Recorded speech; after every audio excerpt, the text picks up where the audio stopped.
Why has France been inconsistent in its stance on non-state actors in the Middle East, sometimes condemning their action, but the other time supporting them through indirect means, such as arms sales to states that have relationships with these groups? Ma'am, if it is possible, could you please emphasize and could you please tell me which particular stage do you mean in this case? Can you repeat? Which particular stage do you mean in this case? If you could please tell me.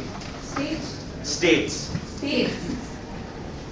The states that you have supplied the arms to. Okay, ma'am, just one simple answer. France condemns any and all violence conducted by these violent non-state actors and has recognized many terrorist organizations and has taken the appropriate action by condemning them and sanctioning them however France sees it fit. Okay. Our next question is, what are the practical measures that are taken to control to cut off the financial networks and control the funding of non-state actors so as to reduce their capacity to wage war? Who's this question? It is a general question, anyone can reply. So what are the measures taken to cut off financial networks and funding of these non-state actors? Direct towards the government. Okay. I'd like to direct this to delegate of the P5. So delegate of UK, France, and China. Alright, thank you for the question. With all due respect, the P5 has actively been taking efforts to shut down whatever the potential sources of funding are, and we cannot get into exact details as it would compromise the security of certain nations. It emphasizes the importance of non-interference in other countries' affairs, but isn't its lack of strong action on the Israel-Palestine issue simply a form of strategic appeasement, allowing Israel's violations of international law to persist? Does China prioritize its own economic and political interests over human rights? No. Thank you. Slovenia.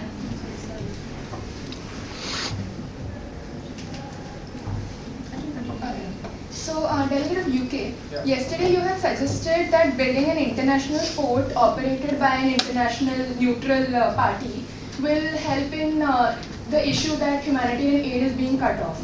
So how is it feasible to build an international port in the middle of an active zone where it might get targeted for bombing and there's continuous back and forth transport? So the same way US did it. So US did the same thing. It's not a full port, it's a floating pier which was made by the US.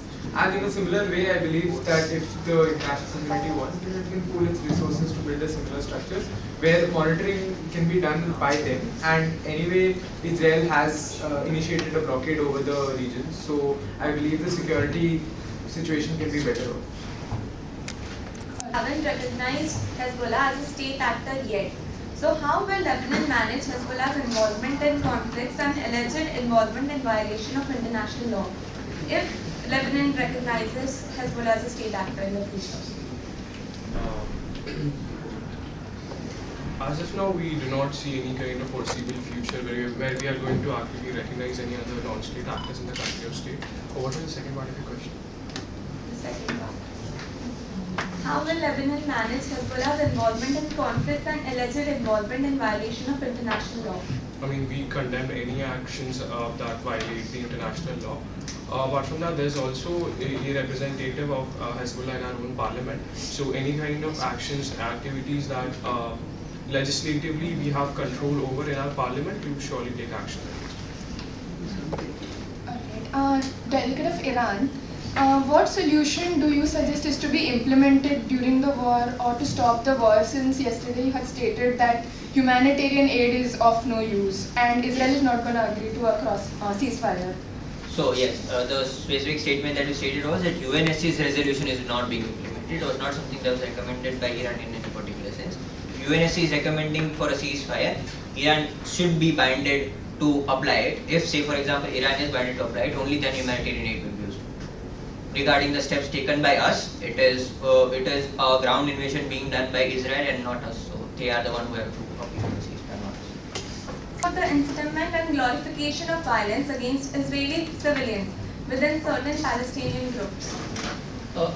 First and foremost, even in the beginning of the committee, we condemn any and all actions which incite terror and creates regional instability. First and foremost point. Second off, we also need to acknowledge that, let's assume there is a rise of an non-state actor in a particular region. Now, the reason for the rise of that non-state actor or for that particular insurgent group, the primary responsibility, or rather the primary essence, shall lie on the state. Hereby, let's assume Hamas. Now, the primary action which is being undertaken is by the state of Israel, A. B. The actions of Israel itself creates regional instability, whereby their attempt is to empty the lands of Gaza, and thereby they are an occupying power. That is the reason we call for an international community to, first thing is, implement immediate ceasefire, A. B.